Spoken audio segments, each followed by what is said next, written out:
warahmatullahi wabarakatuh. Dan selamat sejahtera buat kita semua. Kami dari kelompok 1 akan mempresentasikan materi kami mengenai asam basa. Selamat menyaksikan.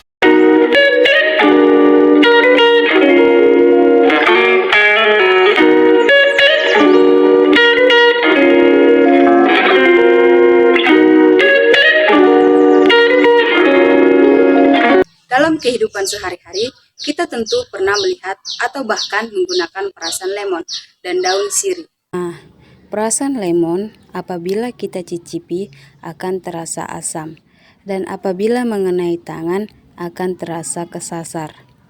Berbeda dengan perasan daun sirih, dan apabila terkena tangan akan terasa licin, dan jika kita dicicipi maka akan terasa pahit. Nah, lemon merupakan salah satu contoh senyawa asam, sedangkan daun sirih adalah contoh senyawa basa. Pertanyaannya, mengapa bahan-bahan tersebut mempunyai sifat asam dan basa? Apa sebenarnya yang dimaksud dengan larutan asam dan basa? Nah, asam dan basa sudah dikenal sejak zaman dulu, di mana istilah asam berasal dari bahasa Latin, aseton yang berarti cuka, dan istilah basa atau alkali berasal dari bahasa Arab. Asam adalah senyawa yang melepaskan ion hidrolium atau H3O+ saat dilarutkan dalam air, sebagai contoh asam klorida atau HCl yang dilarutkan dalam air melepaskan ion hidrolium dengan reaksi HCl ditambah H2O menghasilkan H3O+ ditambah Cl-. Selanjutnya, untuk memudahkan dalam pembahasan biasanya digunakan H+ sebagai kependekan dari ion hidrolium dan penghilangan molekul air yang melarutkan senyawa tersebut, sehingga reaksi ini dapat dituliskan menjadi HCl terion menghasilkan H+ ditambah Cl. Nah, contoh lainnya adalah asam sulfat atau H2SO4 yang juga menghasilkan ion hidrolium ketika dilarutkan dalam air dengan reaksi H2SO4 ditambah 2H2O menghasilkan 2H3O+ ditambah SO4 disederhanakan menjadi H2SO4.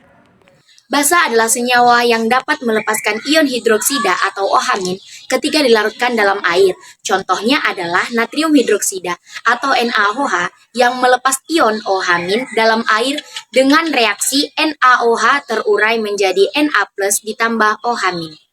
Contoh lainnya adalah barium hidroksida atau BaOH2 yang dalam air juga melepaskan ion OH- dengan reaksi BaOH2 menghasilkan 2OH- ditambah Ba12. Nah, berdasarkan teori Arrhenius ini, yang menyebabkan suatu larutan bersifat basa adalah ion OH- yang dihasilkan. Nah, jumlah ion OH- dari ionisasi 1 mol basa kita sebut sebagai valensi basa, sedangkan kation yang dihasilkan disebut dengan kation sisa basa. Sehingga untuk NaOH valensi bahasanya adalah 1. Menurut konsep ini, asam adalah spesies yang menurunkan proton atau H+, sedangkan basa adalah spesies yang menerima atau akseptor proton. Nah, bagaimana cara kita menentukan pasangan asam dan basa konjugasi dalam suatu reaksi? Mari kita perhatikan reaksi berikut ini. Hf ditambah H2O, reaksi kesetimbangannya menghasilkan H3O ditambah 1. Nah, spesies yang merupakan pasangan asam dan basa konjugasi satu sama lain adalah spesies yang mirip dan hanya berbeda jumlah hidrogennya saja. Untuk reaksi ini, maka Hf berpasangan dengan efin dan H2O berpasangan dengan H3O+, hanya berbeda pada jumlah hidrogennya saja.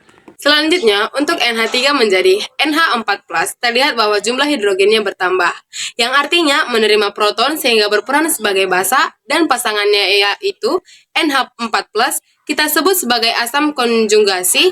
Kemudian untuk H2O menjadi OH angin.